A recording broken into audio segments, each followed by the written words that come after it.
1956 Mitchel Air Force Base UFO and humanoid being sighting incident, according to claims. Saga's 1975 UFO Annual had a piece by Robert D. Barry, the UFO that landed at Mitchel Air Force Base. Mr. Barry provides an overview of the new decommissioned AF base, highlighting a 1956 UFO appearance and a subsequent related event.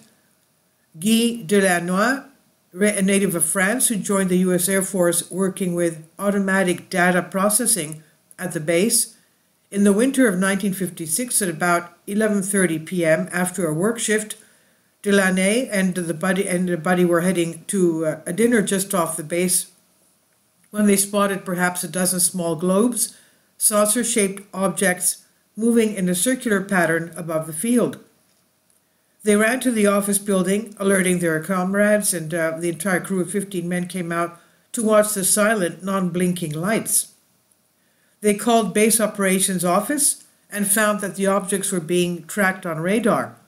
A pair of interceptors were sent in pursuit, but the objects disappeared in the air, quote-unquote, and also from the radar scopes. Suddenly a glow lit up in the area, and they saw a saucer-shaped object. The source of the glow, the object increased in brilliance, changed different colors, and began to lift slowly and gracefully. After reaching about 50 feet, the object hovered momentarily, and then it shot skyward and was out of sight in a matter of seconds. Base operations told the men to keep silent about what they had seen. Delannoy took a furlough shortly afterwards and went home to family in France.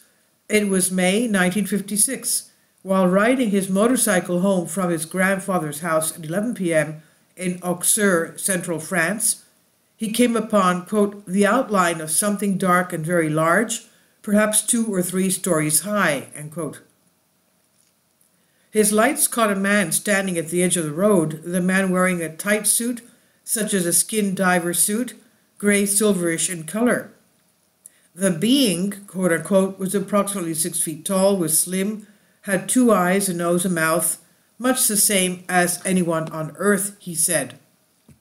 Frightened, Delannoy gunned his motorcycle, leaving the intersection, hearing a faint humming sound behind him.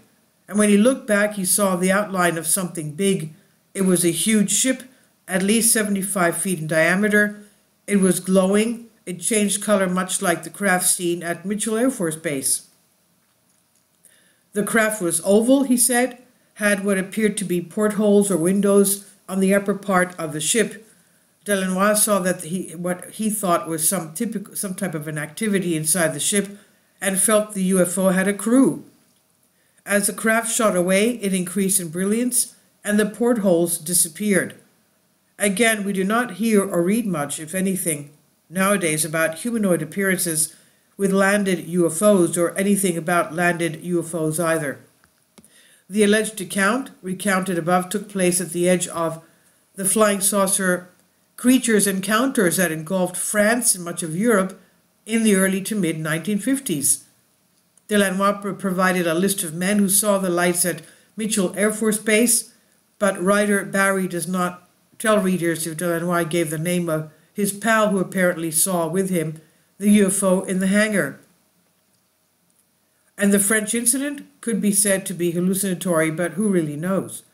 Looking at some of the UFO tales presented earlier here from the mid-1970s UFO magazines, one sees that beings, quote-unquote, encountered or observed were normal in physiognomy, that they were human-like, not greys or reptiles or even robotic.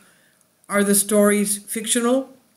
Are they fictive creations by the witnesses, based in a kind of reality of the time period? Perhaps not, or whatever was experienced is not part of the UFO topography today, that's for sure. This is by Robert D. Barry, UFO Conjectures on Bended Reality. Please leave your comments, and thank you for your support.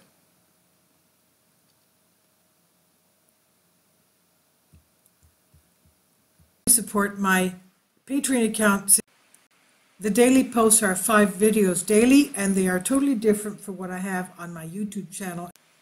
Thank you so much for your support. and that you find all my content so interesting. You'll find the Patreon account details in the description box below.